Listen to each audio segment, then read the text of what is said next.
सुनील तटकरे यांनी अचानक 12 मे रोजी शरद पवार यांच्या निवासस्थानी जाऊन त्यांची भेट घेतली होती। मात्र त्याच दिवशी प्रफुल्ल पटेल हे देखील शरद पवार यांना भेटून गेले होते, अशी नवीन माहिती आता समोर आलेली आहे। मात्र पटेल तटकरेंच्या भेटीदरम्यान शरद पवारांनी मौन बाळगल्याची माहिती समोर आली आहे। राष्ट्रवादी पक्षाच्या अंतर्गत घडामोडींबाबत पटेल तटकरे शरद पवारांशी बोलले, त्यावेळी शरद पवारांनी केवळ ऐकून घेतलं आणि प्रतिक्रिया देण्याची घाई केली नाही। त्यामुळे पवारांच्या या मौनाचा अर्थ काय असा प्रश्न आता उपस्थित होतोय।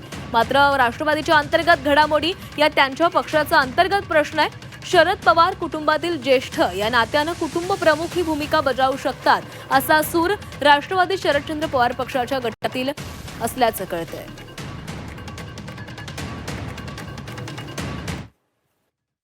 काही प्रमाणात आम्हाला जी काही माहिती कळालेली आहे की फक्त सुनील तटकरे एकटे होते असं नाही, कदाचित प्रफुल्ल पटेल सुद्धा त्या बैठकीमध्ये होते। आता याच्यात चर्चा काय झाली हे मला तरी सांगता येणार नाही, पण पवार साहेबांवर अनेक वर्ष काम केल्यामुळे कदाचित राजकीय चर्चा झाली असावी। पण पवार साहेबांनी या बाबतीत क्लॅरिफिकेशन केलंय की अजिबात याच्यात राजकीय चर्चा कुठंच झाली नाही, आरोग्याच्या बाबतीतली चर्चा होती। त्यामुळे साहेब बोलतात तसंच काहीतरी घडलं असावं, तिथं राजकीय चर्चा न होता आरोग्याच्या बाबतीतली चर्चा ही जास्त प्रामुख्याने त्या ठिकाणी झाली असावी। आणि शेवटी तो पक्ष वेगळा आहे, त्या पक्षात काय होते कसं होते, तो पक्ष काय करतो, सत्तेत किती दिवस बसतो का विरोधात जातो, हा खरं त्या पक्षाच्या प्रमुख नेत्यांचा विषय आहे। तटकरेंनी शरद पवारांची भेट घेतली, त्यांनी सांगितलं की ही राजकीय भेट नव्हती आणि शरद पवारच्या तालमीमध्ये त्यांची सुद्धा वाढ झालेली आहे। अनेक वेळा ते शरद पवारांच्या बरोबर त्यांनी काम केलेलं आहे।